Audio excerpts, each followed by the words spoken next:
नमस्कार, आपके साथ मैं हूं दीपिका शर्मा और आप देख रहे हैं क्राइम तक। नए साल का आज दूसरा दिन है। नए साल की आप सभी को हार्दिक शुभकामनाएं। उम्मीद है कि ये पूरा साल अच्छा बीतेगा, लेकिन नए साल पर पार्टीज हो और कोई वारदात ना हो, ये तो बड़ा मुश्किल है। तो ऐसी खबर आई है अमेरिका से, जहां पर एक बार फिर गोलीबारी की घटना सामने आई है। लॉस एंजलिस में अलग अलग क्षेत्रों में गोलीबारी की घटना सामने आई, जिस पर कई लोगों की मौत भी हुई है और कई लोग इसमें घायल भी हुए हैं। दरअसल ये कमर्शियल इलाका था जहां पर न्यू ईयर की पार्टी चल रही थी। वहां पर कई लोग मौजूद थे जो पार्टी का मज़ा ले रहे थे, लेकिन पुलिस ने ये बताया है कि उस घटनास्थल पर कई महिलाएं और कई पुरुष भी शामिल थे, जिसमें जो मौत का आंकड़ा सामने आया है वो ये है कि पार्टी के दौरान 2 लोगों की मौत हो गई और करीब 7 लोगों से ज़्यादा इस पार्टी में जो गोलीबारी हुई है उसमें घायल हुए हैं। फिलहाल कोई भी गिरफ्तारी नहीं हुई है। जो आरोपी है वो फरार है। उसने क्यों गोलीबारी की, इसकी भी कोई भी पुष्टि अभी तक नहीं हो पाई है, क्योंकि जब तक आरोपी गिरफ्तार नहीं होगा तब तक इसकी वजह पता नहीं चल पाएगी। फिलहाल अभी तक किसी भी संदिग्ध की कोई जानकारी नहीं मिली है। जो लोग घायल हुए थे ज़्यादा तादाद में, उन्हें हॉस्पिटल में एडमिट भी कराया गया है। जिनकी मौत हो गई है उनका शव उनके परिवार को दिया गया है।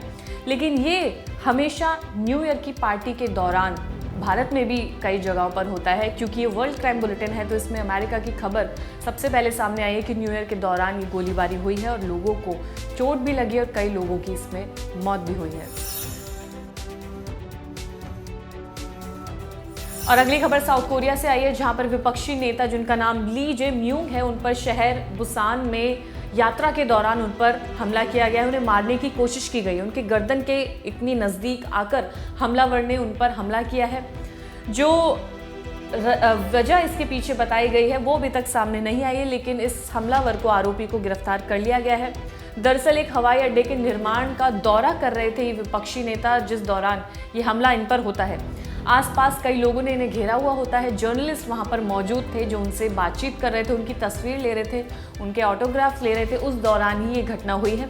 अधिकारियों की ओर से कहा गया है कि मुख्य विपक्षी डेमोक्रेटिक पार्टी के प्रमुख ली अब होश में है, लेकिन उनकी हालत अभी ठीक नहीं है। अभी तक कोई भी जानकारी ऐसी सामने नहीं आ पाई है कि उनकी हालत में क्या सुधार है। साउथ कोरिया मीडिया ने कहा कि आरोपी ली की गर्दन को घायल करने के लिए चाकू जैसे हथियार का इस्तेमाल किया गया। हमलावर ऑटोग्राफ मांगने के लिए ली के पास आया था, फिर अचानक से उसने हमला किया और उनकी गर्दन पर चाकू से एक गहरा घाव छोड़ा है, जिसके बाद उन्हें तुरंत हॉस्पिटल ले जाया गया। आरोपी को वहीं उसी जगह पर गिरफ्तार कर लिया गया है। और अगली खबर जापान से, जहां पर नए साल के पहले दिन जापान को शक्तिशाली भूकंप झेलना पड़ा। 7.6 की तीव्रता से ये भूकंप आया था, जिसकी वजह से कई इमारतें ढह गई। रनवे पर भी दरार आई थी, जिसकी वजह से स्थायी रूप से रनवे को बंद करना पड़ा, फ्लाइट्स को बंद करना पड़ा। इसके अलावा इस पूरे भूकंप में 24 लोगों की मौत हुई है, लेकिन ये आंकड़ा अभी भी बढ़ रहा है। कई लोग मलबे के अंदर भी दबे हैं। बचाव राहत जो कार्य है वो तेज़ी से चल रहा है, लोगों को बचाया जा रहा है। इसके अलावा जो समुद्र के किनारे, जो आसपास वहाँ पर बिल्डिंग्स थी, जो घर थे, वहाँ से लोग भागकर ऊंची इमारतों में पहुँचे। इसके अलावा समुद्र में भी काफ़ी ऊंची लहरें देखने को मिली, काफ़ी ऊंची, क्योंकि भूकंप का असर वहाँ पर भी पड़ा था और इस वजह से वहाँ के लोगों को कई मुश्किलें सहनी पड़ रही हैं। न्यू ईयर के पहले दिन ये हुआ, लोग काफ़ी ज़्यादा परेशान हैं। कई लोगों के घर इसमें ढह चुके हैं, कई बड़ी बिल्डिंग भी इसमें ढह चुकी है। बांग्लादेश के नोबेल प्राइज विनर अर्थशास्त्री डॉक्टर मोहम्मद यूनुस को सोमवार को 6 महीने की जेल की सजा सुनाई गई। लेबर लॉ का उल्लंघन करने पर कोर्ट ने उन्हें ये सजा सुनाई है।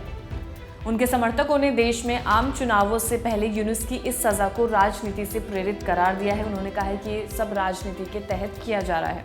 83 साल के इस अर्थशास्त्री ने अपने गरीबी विरोधी अभियान के लिए 2006 में नोबेल शांति पुरस्कार जीता था। उन्होंने 1983 में ग्रामीण बैंक की स्थापना की थी, जिसने बांग्लादेश को दुनिया में होम ऑफ माइक्रो क्रेडिट होने की प्रतिष्ठा दिलाई थी।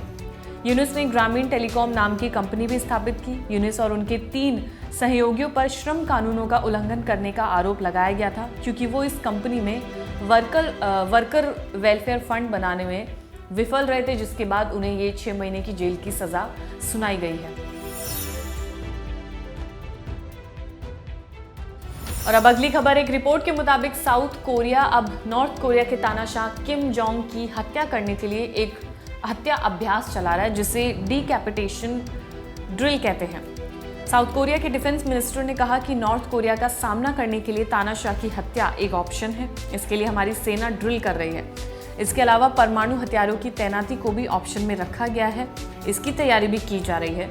इस ड्रिल में अमेरिकी सेना भी हमारा साथ दे रही है, ऐसा रिपोर्ट में कहा गया है। साउथ कोरिया के डिफेंस मिनिस्टर ने कहा कि तानाशाह की हत्या के बारे में खुलकर बात करना संभव नहीं है, पर हमारी सेना इसकी ट्रेनिंग ले रही है। इस ट्रेनिंग को डीकैपिटेशन ड्रिल कहा जाता है, जिसे हत्या अभ्यास कहा जाता है। तो साउथ कोरिया का ये कहना है कि वो एक ऐसा ड्रिल कर रही है जिसमें तानाशाह को मारे जाने का अभ्यास किया जा रहा है।